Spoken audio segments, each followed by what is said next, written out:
माँ, वाह बेटा वाह, दिल लगा चुराए उसे, तो परी भी क्या चीज है। ये कहावत चरितार्थ कर दी तुमने।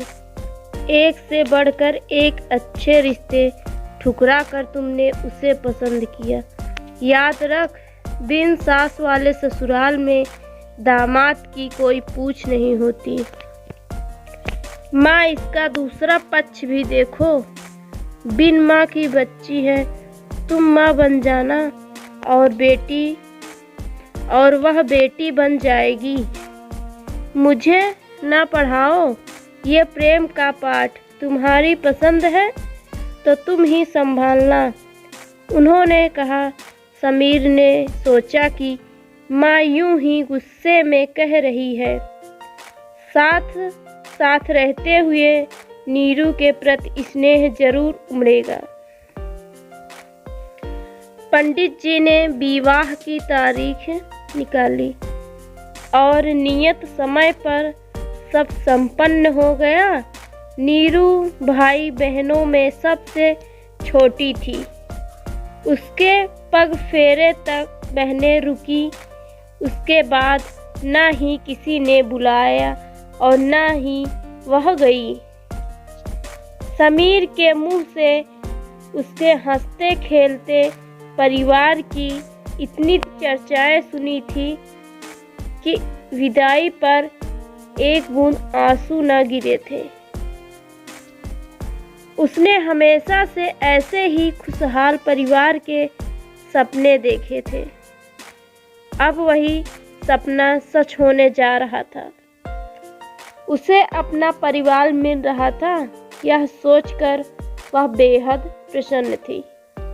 बहुत जल्द आशा के विपरीत परिस्थितियां सामने आ गईं। समीर के सामने खुशनुमा माहौल रहता, पर उसके ऑफिस जाते ही एक एक पल काटना मुश्किल हो जाता।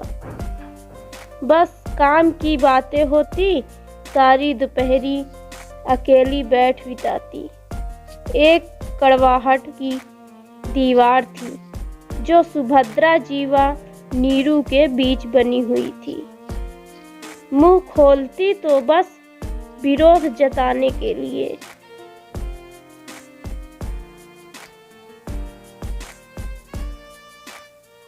भले ही मुद्दे अलग अलग होते, कभी प्रेम विवाह की बुराइयां, तो कभी कुकिंग के तरीकों पर उपदेश, तो कभी मायके वालों की बेरुखी की चर्चा।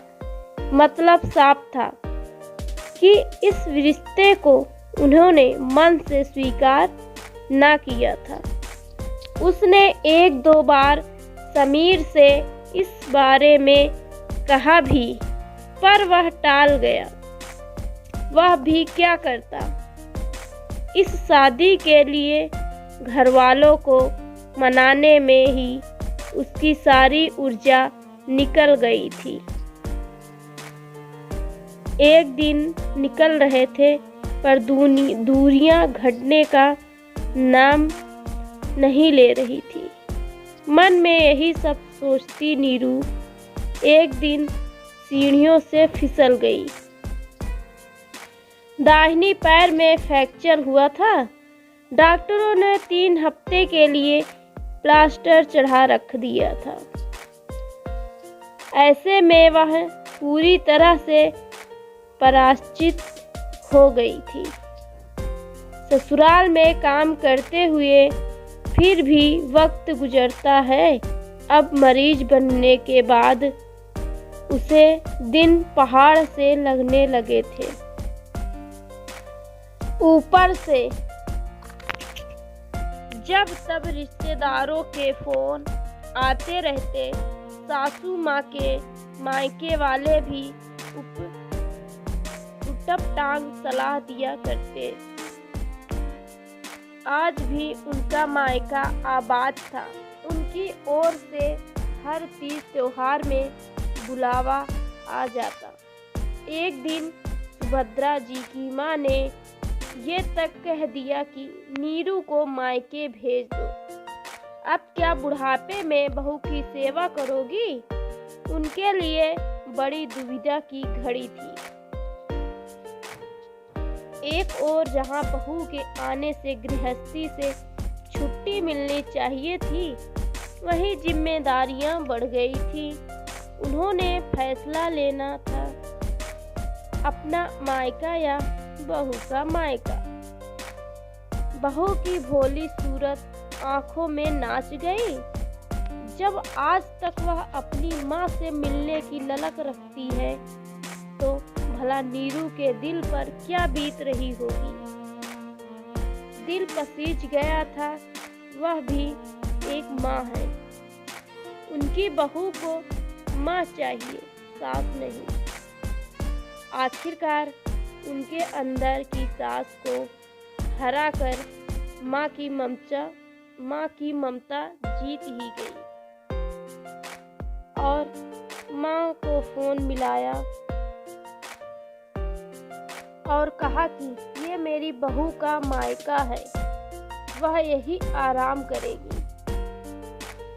जिसे मुझसे मिलने की उत्कंठा हो, वह शौक से यहीं आ जाए। मेरी बहू के मायके में आप सबों का स्वागत है। उनके मुंह से यह सुनकर नीरू की आंखें भर आई। इसी ममता के लिए वह महीनों तड़पी थी।